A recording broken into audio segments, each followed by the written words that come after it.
बहुप्रतीक्षित बचेली पुराना मार्केट पुलिया में शासन बदलते ही भाजपा के स्थानीय जनप्रतिनिधियों ने अपने वादों को अमली जामा पहनाने में जुटे दिख रहे हैं। उन पर कार्य करना प्रारंभ कर दिया है। पुराना मार्केट की चर्चित पुलिया भाजपा के सत्ता में आते ही प्रशासन सक्रिय होता नजर आ रहा है। एक महीना भी नहीं बीता है कि जनप्रतिनिधि भारतीय जनता पार्टी के दंतेवाड़ा से मैलाडीला मार्ग एवं बचेली की विवादित पुलिया, जहां पर कभी भी भयानक दुर्घटना होने की आशंका, जैसे आज विभाग पीडब्ल्यूडी के उच्च अधिकारी, इंजीनियर एवं निर्माणकर्ता ठेकेदार स्वयं उपस्थित होकर पुल के निर्माण की प्रक्रिया प्रारंभ करने का पूर्ण आश्वासन दिया है।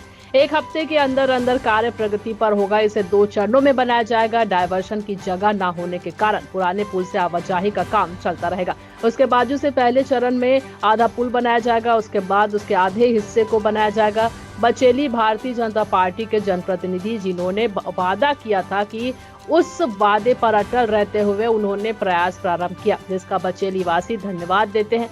कम से कम कार्य तो प्रगति पर दिख रहा है। विदित रहे कि यह पुलिया काफी वर्षों से जर्जर और दुर्घटनाजनक साबित होती रही है, परंतु इस पर किसी ने ध्यान नहीं दिया। वर्तमान भाजपा के जनप्रतिनिधि बचेली के विधायक चेतराम अटामी को सर्वप्रथम सड़क और पुलिया दुरुस्त के लिए आवेदन किए थे, जिस पर विधायक ने तत्काल अधिकारियों की बैठक लेकर इस पर कार्य करने का निर्देश दिया, जिसका परिणाम आज बचेली में देखने को मिला। सभी भाजपा के विधायक चेतराम अटामी को धन्यवाद देते हैं, जिन्होंने इस अहम को आवश्यक कार्य के लिए पहल की। खासकर बचेली के भाजपा के जनप्रतिनिधि सदस्य मंडल अध्यक्ष समीत सरकार, नीलेश पाटले, सतीश प्रेमचंदानी, अमलेंदु चक्रवर्ती, अन्य सक्रिय कार्यकर्ता उक्त स्थल पर उपस्थित रहे।